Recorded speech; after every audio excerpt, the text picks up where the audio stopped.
Hey everyone, today we are diving deep into a pretty radical idea. What if the world's most sacred texts don't actually contradict each other? What if they secretly tell one single cohesive story of creation? Let's unpack what that story might be. These are the big ones, right? The questions that have kept people up at night for, well, forever. They're also the exact questions that sent actor Morgan Freeman on that epic global journey for his series, The Story of God, as he searched for the ultimate creator. He talked to everyone, religious leaders, scholars, you name it, from all over the world. And look, his search was incredibly sincere. But the answers he found, they often seemed to clash with each other, or sometimes they even seemed to contradict the very holy books they were based on. It left the whole mystery feeling kinda unsolved.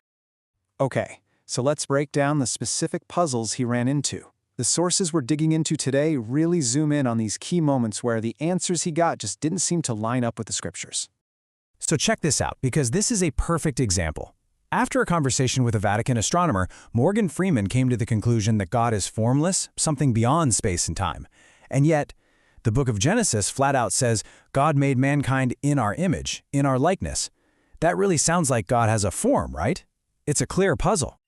And the puzzle keeps going when we look at the Islamic perspective. In the documentary, a scholar explains that the universe kicked off from a large smoke cloud. But here's what our source material points out, and it's striking. The scholar didn't actually cite the Holy Quran for that. The Quran does talk about creation, and it mentions it happened over 6 days, which sounds a lot like the Bible. Over in India, the mystery just got deeper. The Hindu idea of creation is this huge, complex cycle of time, and it's all managed by the creator god Brahma.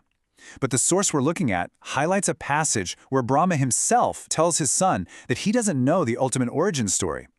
Even Vishnu, the preserver god, is described as being unconscious when it all began. Okay, so we've got all these apparent contradictions and missing pieces on the table. This is where our source material introduces its big idea. The idea that there's a single master key that can unlock and unify all of these seemingly different stories. And this master key starts with a very specific clue from the Quran. The text tells the Prophet Muhammad that to get the complete picture, he should seek out someone called a Ba-Khabar. But what on earth is a Ba-Khabar? Well, according to the source, a Ba-Khabar is a fully knowledgeable saint, someone who has the complete spiritual wisdom to reveal truths that are hidden from the rest of us. So the idea here is that the scripture itself is telling you that the book alone isn't enough. You need an enlightened guide to get the full story. And this right here is the core claim. The source is basically saying there isn't one story for Christians, another for Muslims, and another for Hindus. Instead, there's one single, complete story of creation that's secretly woven through all the holy books, just waiting for a Ba-Khabar to connect the dots for us. So, what is this grand unified story?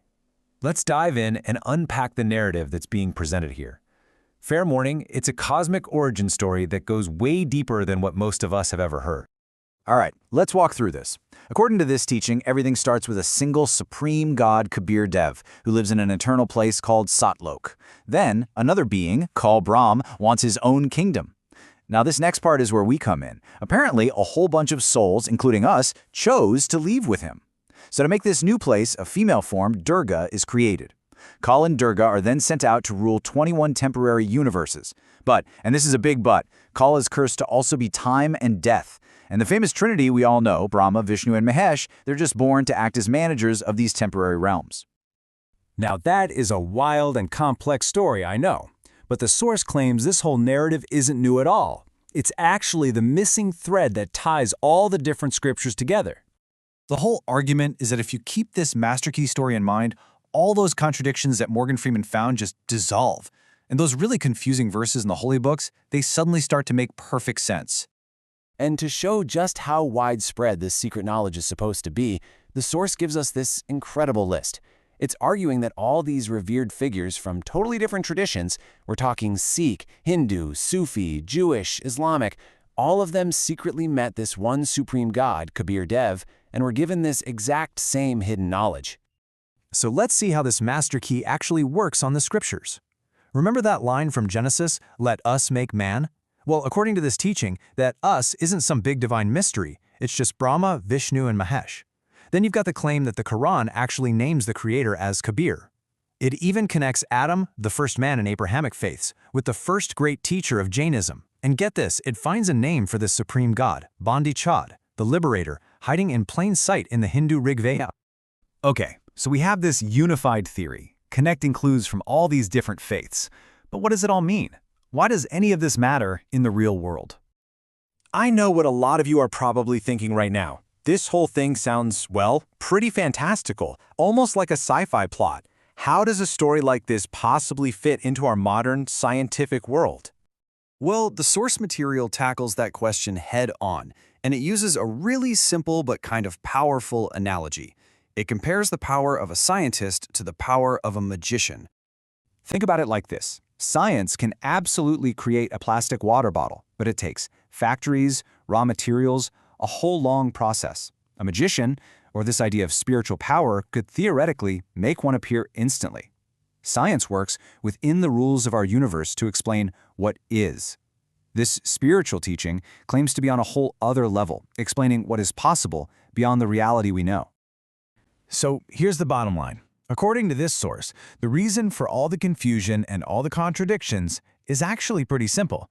Humanity lost the full story, and we started worshiping the regional managers, Brahma, Vishnu, and the rest, instead of the true owner of the whole company, the supreme god. And that really just leaves us with one final, massive question.